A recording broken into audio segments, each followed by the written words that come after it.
Custom zones are the best new feature in college football 26, but everybody is using them the wrong way.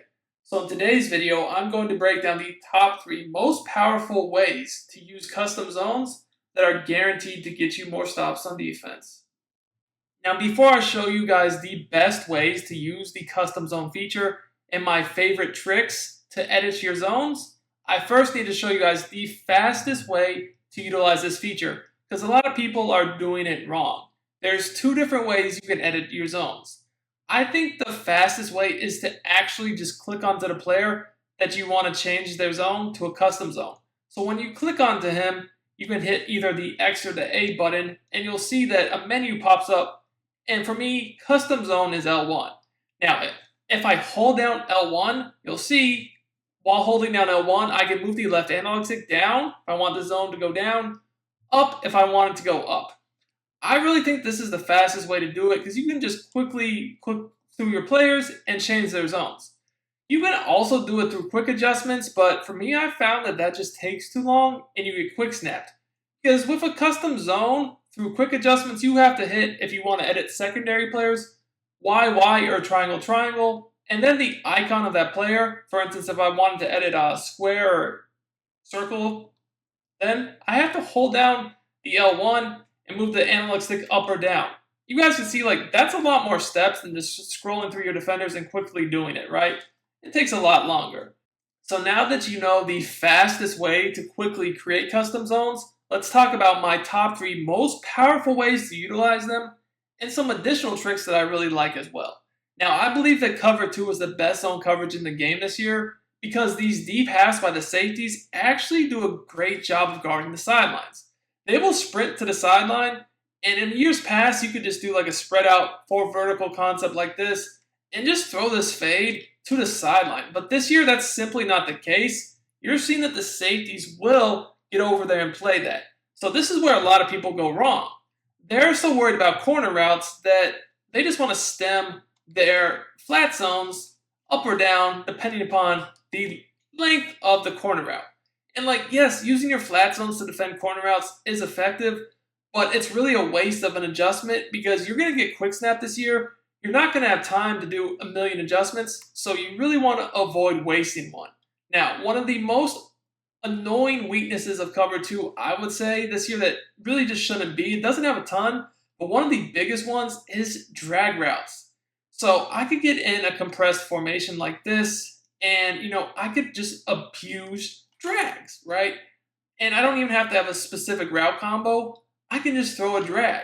And that's 5 or 10 yards. Now, I know what you're saying. You're saying, hey, just shade your coverage underneath, and that shouldn't be a problem, right? If we shade our coverage underneath, we should just be able to have an easy, hook zone, sit there and stop the drag. Even when you shade your coverage down with hard flats and then shade it down hook zones, you're just still able to throw this because those mid reads especially get very far back. And that's good in defending the seams, but it's terrible for drags. So this is where my first tip comes in, which is one of my favorite ways to utilize custom zones is with hooks. Because let's say that this player right here just keeps getting too far back and letting me throw a drag. I can just click on him and stem his zone down. So instead of him being back here, I can put him down right about here. And he can sit in the area this drag keeps getting open. So now, if I want to send somebody over the middle on a drag, I can take it away initially with my user, but I don't want to have to guard that the whole play because obviously any good player will have a route coming behind it. Now you'll notice that this adjustment does really good against drags, regardless of route combo. They could have a flat, drag, post, doesn't really matter.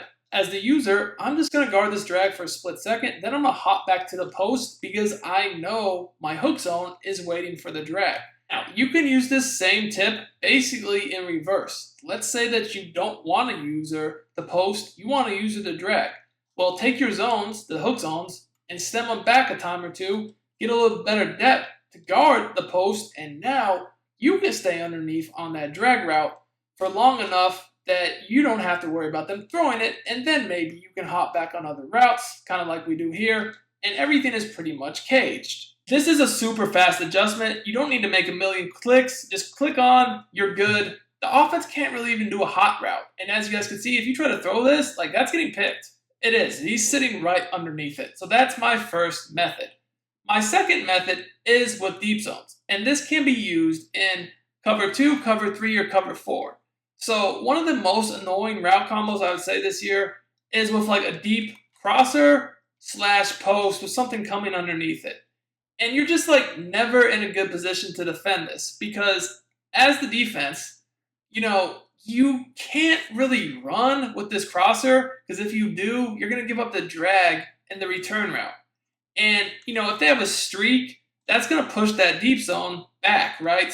So this is really hard to defend because you can't really just run with the post. Like I said, if you run with the post, the return's open, and then that's just an easy dot. The safety is nowhere near there. This is where stemming your safety zones can be very effective. Real quick, guys, if you want to dominate college football 26 and win more games, sign up for my VIP membership on sportsgamerz.com. You'll get access to all my premium content for the entire year, including all my offensive and defensive ebooks, weekly tip updates, and more. I'm running a limited time sale on my yearly membership where you get 7 months for free and 6 bonus ebooks. Over 99% of our members say that they win more games with our tips. Click the link in the description of this video and start winning more games now. No matter what zone you're in, cover 2, cover 3, or cover 4. Now, a lot of people like to use the safety adjustment to bring the safeties in the box, but this still won't even stop these type of route combos unless you know to stem your safety zones. And if you click onto your safeties, you can see you can stem them down. But of course, don't get too crazy and stem them in the backfield, but you can kind of just stem them to the basic area that guy was getting open, and you'll see that you don't really have to worry about this same route combo as much anymore. Because now, if we're trying to, throw some sort of crosser or post with a return or drag coming underneath with like a streak to pull the defense back, you're going to see that doesn't pull the safety as far off the coverage anymore. So let's just see the difference here. I just guarded for a split second, and then you're noticing that safety's there to break it up because I stemmed him zone down. Guys, you can even do this from Tampa too. You can stem your safety zones down. But remember, just don't bring them down too far. Something like this is actually really good though. And I know what you're saying. You're probably thinking to yourself, well, hey, what if I was just to, go and run like some streaks? Would I be in trouble? And like, honestly, not really. You'll see that the safety's like, they will get back, and you can't even throw streaks. Now, I know I got a red pass, but I'll do it one more time. You're seeing that the safeties actually will recover while still being able to be low enough to where if you do try to throw routes over the middle of the field, they at least have a chance to make a play. Whereas before, they just really didn't. So, like, as long as you keep them reasonable, they're fine. You try to bring them too far down, you could give up a touchdown. I'm not going to lie to you. But again, look, you're seeing that they're recovering just fine. They're low enough to be able to break on balls, but they're also not too low to get beat over the top. Now, you also can utilize this tip on the outside corners to shade deep zones. So let's say that somebody is killing you on the sidelines. This year is very easy to just hit corners on the sidelines against deep zones. They seem to never want to do anything, right? But if you shade your deep zones on the sidelines down, you'll actually see it does make a difference. So it's kind of the same concept here.